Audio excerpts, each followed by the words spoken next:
Morning లేవగానే body stiff గా feel అవుతున్నారా? లేదా gym or any physical activity చేయాలంటే మూడ్ రావట్లేదా? జాయింట్స్ పెయిన్స్ వస్తున్నాయి. అయితే పక్కా మీకు ఈ డెఫిషియన్సీ ఉంది. ఆ డెఫిషియన్సీ ఏంటో నేను చెప్తాను, వినండి. Welcome to our college diaries part 26. ఈ యొక్క డెఫిషియన్సీని స్టార్టింగ్ లో నేను కూడా ఫేస్ చేశాను. ఇది ఎలా స్టార్ట్ అవుతుందంటే, ఫస్ట్ మన స్కిన్ డ్రై అవుతుంది, దాంతో పాటు మన ఐస్ రెడ్ అయ్యి బర్నింగ్ సెన్సేషన్ వస్తుంది.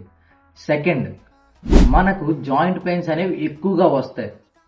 థర్డ్, ప్రతి చిన్న విషయానికి ఇరిటేట్ అవుతాం. సో స్టార్టింగ్ లో దీన్ని నేను స్లీప్ లేకపోవడం వల్ల ఆర్ స్ట్రెస్ లెవెల్స్ ఎక్కువ ఉండడం వల్ల వస్తున్నాయి అనుకున్నాను. బట్ అలా కొన్ని రోజులకి నా స్లీప్ సైకిల్, నా స్ట్రెస్ కూడా కంట్రోల్ అయింది. బట్ స్టిల్ నేను ఈ ప్రాబ్లమ్స్ అయితే ఫేస్ చేస్తున్నాను. అది ఎందుకు ఇలా అవుతుందని చెప్పి ఒక్కసారి నా డైట్ ప్లాన్ ని రీచెక్ చేసుకుంటే, నా డైట్ లో ఒమేగా 3 అనేది మిస్ అవుతుంది. ఆఫ్టర్ యాడింగ్ దట్ ఒమేగా 3 ఎప్పుడైతే నా డైట్ లో యాడ్ చేయడం మొదలెట్టానో, నా బోన్ హెల్త్, నా heart health and joint pains కూడా డిక్రీజ్ అయ్యాయి. నా మూడ్ లెవెల్స్ కూడా బాగా పెరిగాయి. దీనివల్ల నా బాడీలో ఇన్ఫ్లమేషన్ చాలా బాగా తగ్గింది.